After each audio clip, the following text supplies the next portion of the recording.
Ouais. Le premier match de préparation sert souvent de validation sur le plan athlétique. Donc l'idée c'était que la plupart des joueurs aient au moins 45 minutes de temps de jeu. L'autre donnée, c'est de retrouver aussi les sensations de la compétition, des repères de jeu et avoir un état d'esprit aussi, c'est la ligne rouge, irréprochable à chaque fois. Donc les enseignements, ils sont plutôt positifs face à un adversaire. Voilà, on voit les différences souvent sur les aspects techniques ou tactiques contre un club qui évolue en Ligue 1. Il y a plus d'incertitude dans le jeu de l'adversaire que quand en Ligue 2, c'est un peu plus lisible. J'ai trouvé dans l'ensemble de bonnes intentions, de la volonté de bien faire, même si par moments on a subi, mais ça fait partie de la préparation. Les saisons sont de plus en plus longues à préparer de par le fait qu'il y a plein d'incertitudes et c'est pas que notre club, le Nantes est dans le même cas que nous. Les mercatos sont fermés, les droits télé sont pas encore actés. Donc forcément il y a plein d'incertitudes. Donc l'idée c'est d'accompagner les joueurs au mieux possible pour qu'ils soient prêts pour la première journée. Donc forcément, absent ou pas absent, notre mission à nous, c'est d'avoir une ligne de conduite, d'être au clair avec tout ce qu'on est en train de proposer et de préparer. On sait très bien que l'équipe d'aujourd'hui ne sera certainement pas l'équipe de demain, mais voilà, il faut accompagner tout le monde du mieux possible pour que tout le monde soit prêt au vu de ce qui peut se passer.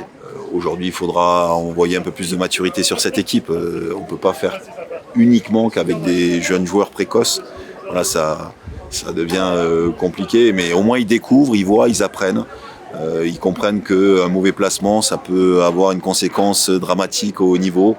Et l'intérêt, il est là. Après, bien entendu, comme d'habitude, on ne se freine pas à l'opportunité pour pouvoir jouer en équipe première, mais c'est eux qui vont aller le chercher. S'il y a de belles surprises, tant mieux. Sinon, on prendra encore le temps de développer ces joueurs-là.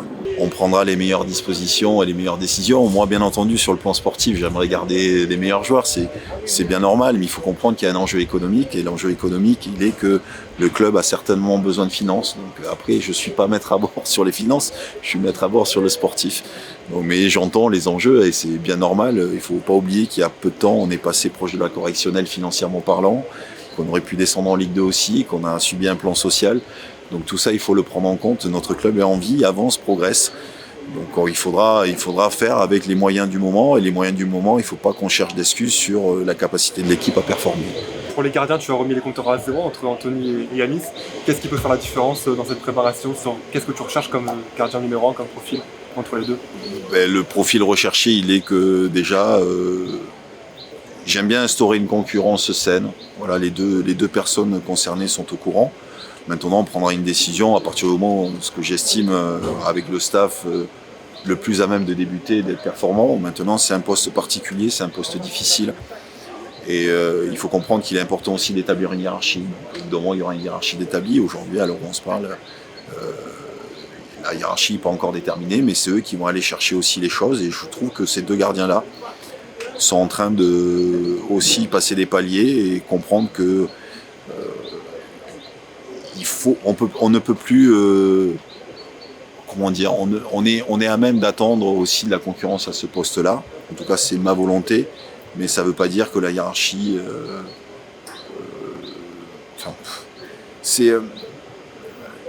chaque moment de l'entraînement, de la préparation, doit nous déterminer quelle va être la meilleure solution demain. Voilà, comme les joueurs, même si les joueurs, bien entendu, de par leur posture, ils sont à même de pouvoir avoir du temps de jeu. Le gardien de but, c'est vraiment différent. Donc il faudra qu'on soit le plus honnête et le plus logique possible.